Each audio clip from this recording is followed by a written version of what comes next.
Morning. I believe it's March 4th, about 7 o'clock in the morning.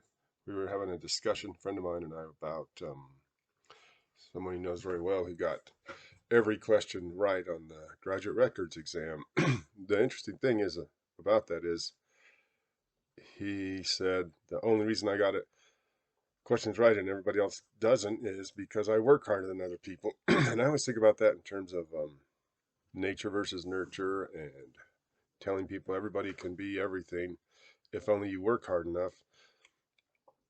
And that was a funny thing. The first woman Chinese business person of the year said anybody can do it. I just worked twice as hard, um, did four times as much, and was four times as smart as everybody else, and anybody can do that. Now that's the way I think of that all the time. Is not anybody can do can be the best. There's only one best. So what is this thing we have in America about? First of all, it's not about your circumstances or talent or anything. It's about whether you have moral fortitude that you created yourself. And people who aren't wealthy or aren't successful don't have that, and people who are do have it. And it's interesting that, first of all, we put intensity as morality. And a lot of people talk about this. You can't have morality without courage. And what they're really talking about is if you don't fight against other people's immorality, then you're not moral. And I always think about that and go, why do we keep doing that instead of saying it's immoral to be immoral? And we have the basic rules that are pretty universal about morality, right? We have the golden rule: treat others as you would be treated.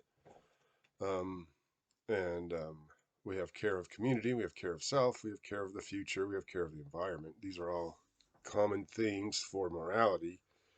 And then here in America, we have this, I believe it started with Calvinism in America, but if you are wealthy, then you're moral. If you're not wealthy, then you're immoral. And how does this connect to high performance intellectually or physically? Well, um, that's a great question. Is there uh, a moral connection between a high score on a test or high performance in financial area? And I'm a strong believer that there really isn't. But it's hard to then pinpoint. So, okay, so what are we looking for in a person, and how do we motivate ourselves, and what are we motivating people for? And that's one of the biggest ones: is what are we motivating people for? And they have all these advertisements. Well, you too can become a multimillionaire by getting other people to sell your product or your face or whatever. And I'm like, well, what if we don't want to be millionaires? What if we want to be successful at whatever we're doing? Shoeing horses, psychologist, teacher, and we don't want to have to think about selling that product to people all the time. And what is morality? Is morality the person who gives to society or the person who takes from society? And then how do you define that? For example, one paradigm for Jeff Bezos is greedy, evil billionaire. Another, excuse me, another paradigm for Jeff Bezos is job creator, right? Economy driver. He drives the economy. And if it wasn't for Jeff Bezos um, in the job creator, we wouldn't have jobs. If it wasn't for Jeff Bezos in the evil billionaire, we wouldn't have poverty.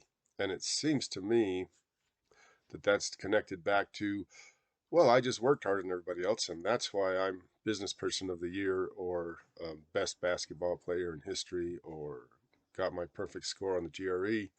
And my thinking is we're missing something when we say that. And it's the same with if we just say, oh, Jeff Bezos is a great guy and a job creator, we're missing something about human effort and connection that's very hard to define when you actually get down to it, instead of saying, well, that person either, so the binary thinking, which is so binary thinking, and my friend asked me yesterday, so oh great, we get to learn things when we ask questions. Binary thinking or dualistic thinking is that either um, uh, I'm trying to put it for this, Either you are naturally talented and therefore you're Michael Jordan or Jeff Bezos, or you worked harder and therefore you're Michael Jordan or Jeff Bezos. And things are almost never as simple as that. So there's a nuanced or organic thinking of what creates a situation where you have a Michael Jordan or a Jeff Bezos or a Stephen Hawking or a Neil deGrasse Tyson who gets not only high performance but gets accolades worldwide. And we go back as far back in history as you can go. There's always been that drive, well, 10,000 years. I don't know about before that, where they're Gilgamesh, the most famous man on earth, and historically for this group, it's always been men, right? Alexander the Great, Julius Caesar, Socrates. We always want to have an exceptional person who's not like other humans, and then what do we do with that? We create a whole mythology around effort versus God-given or natural talent and circumstance. And there's a book about a guy who did Freakonomics talking about how this group of billionaire computer people, Bill Gates, Steve Jobs, that group, were in the right circumstance at the right time, at the right age to become the billionaires of the tech industry. And then the next generation seems to be Bezos and Zuckerberg and Elon and Musk in terms of the next technology or the way to use that technology. And it's easy as for me to drift off this point of why do I have a negative reaction when somebody says, well, it was just hard work, nothing else. I didn't have any other advantages, including talent. And I guess the question there is, does talent exist? And if so, what shape does it take? And for track and field in high school, we had just a high jump test um, where the coach could assess talent. And if you had a low high jump, you could be a distance runner. Um, you could succeed at distance running against other humans, right? If you had a jump, if you could jump real high, there's a correlation between speed and jumping high. And that's inherent, apparently. That's what we were understanding at the time. And maybe that's not true. Maybe you start high jumping at a young age and you change the muscle structure. And there is evidence that you can create more, a higher percentage of high speed muscle. It's fast twitch muscle is what they call it in your body, and that'll make you quicker. And you can also create more slow twitch muscle, which moves slower and uses fuel more efficiently and become a long distance runner. However, there's also evidence that it's within the parameters of what you were born with. That if you have a high level of slow twitch muscle and low level high twitch muscle at 12 years old, that will be true the rest of your life. You can change it a few percentage points, and you can also create a hybrid muscle through speed endurance running that does a little bit, that's a more efficient, a little slower uh, than the fast twitch, and less efficient, a little quicker than slow twitch. So all kinds of aspects when people start talking about it's just hard work. Well, really? And then we get into the whole um, idea of where do we go with inheritance? Do you inherit uh, skills to make money from having wealthy parents, or do you inherit a set of circumstances that make easier to understand how money works in the culture you grew up in, and a sense that you deserve the money and access to early um, excellent education, which is another issue for me of everybody going around saying, well, education is no good. You shouldn't get an education. You should go be a plumber. And I'm always, well, if you don't know math, you're not going to be a good plumber. And if you own your own business, you better know how to read and write. And people always, well, all they did was teach math and reading and writing in school. I'm like, okay. How important are those skills? And if you don't have them and you got an advanced degree, how how did you do that? And there's a thing I just saw, a degree is just a piece of paper. And a degree is a symbol of a lot of work, a lot of figuring out what's needed and turning it in, and creativity at the end, right? You got to have well, for the school I went through, you have to have a creative paper at the end of undergraduate and a creative paper at the end of graduate school. And then if you want to go on to a doctorate, you have to have another creative paper. So there's all kinds of working with people, working with authorities, figuring out what's needed, going out and getting information that happens if you successfully get a degree, um, which people want to claim. And I'm curious about the motivation. And this is a thing I work on with myself a lot. What's my motivation for making a claim? And why am I irritated when somebody says, "Well, it's just hard work," and if you didn't succeed, you didn't work hard. It irritates me. I'm like, I wonder why I have that pre-conscious emotional reaction to that statement, and I don't really know why. So I'm looking into that and going, okay, um, what what is right? What the heck makes me irritated and annoyed and feel like there's some sort of uh, injustice being done with that statement? Wow, that's interesting.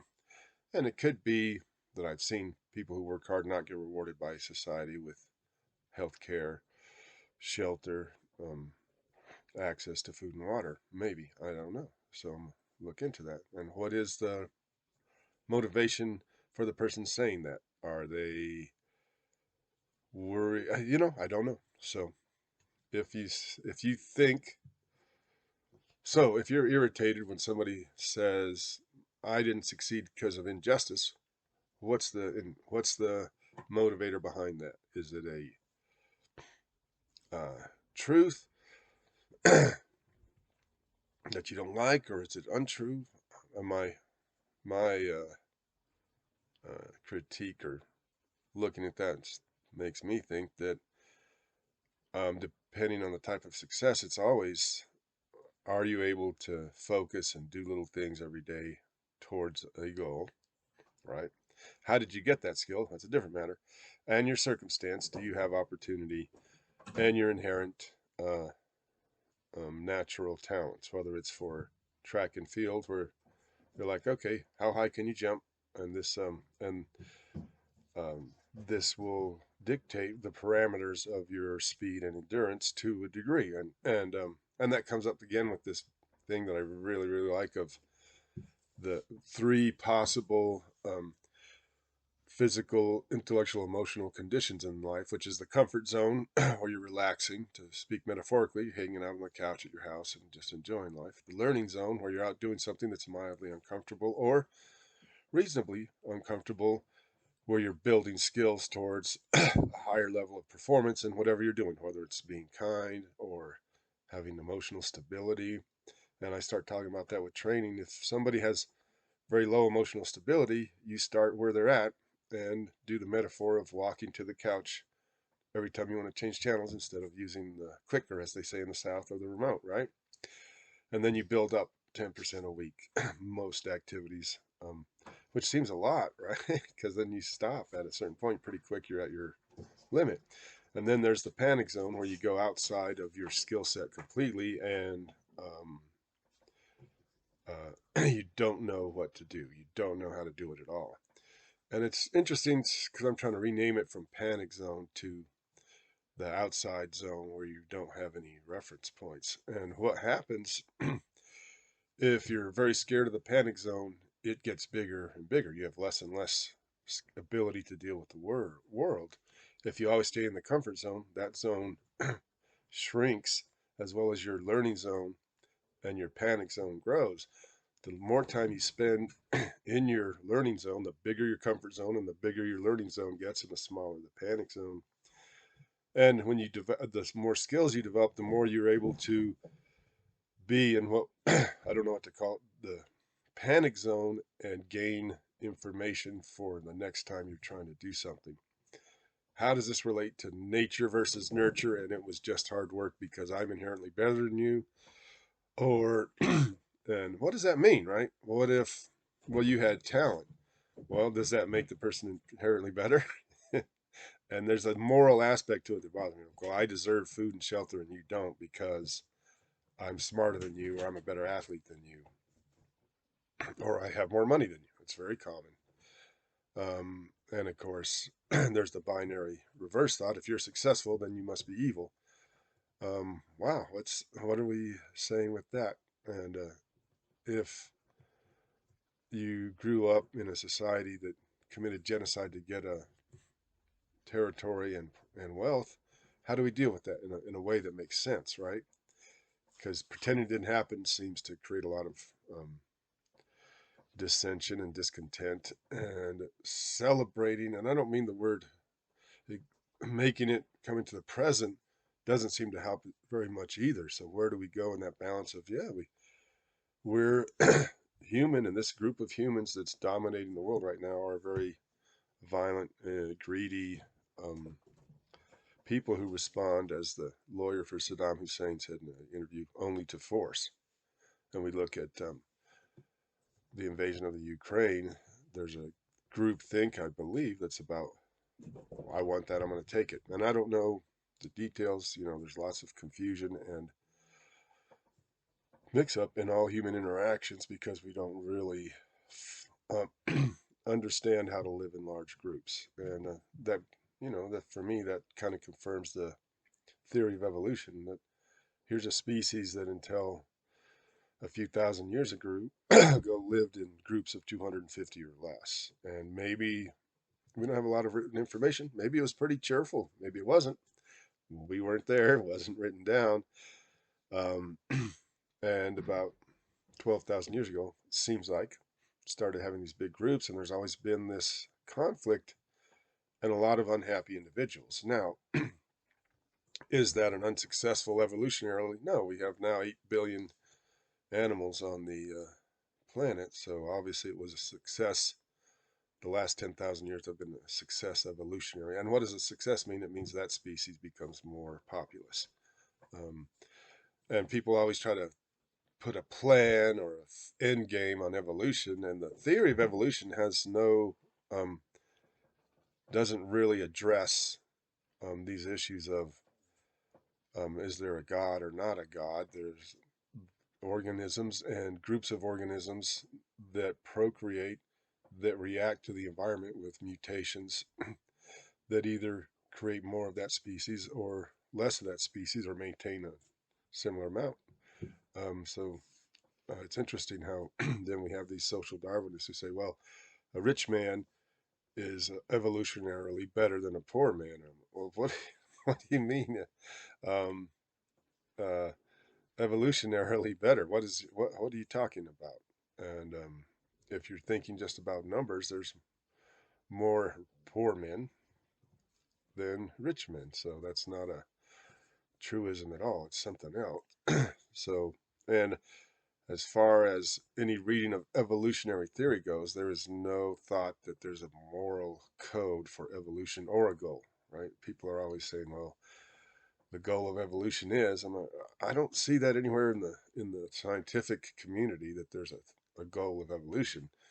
And the human hubris of, well, there's a God that made this world just for me, or um, evolution had the goal of creating humans, and look how great that is. And, well, I don't know that that's the one. I'm like, that's a lot of pridefulness that is then disguised with false humility. However, that's a different subject.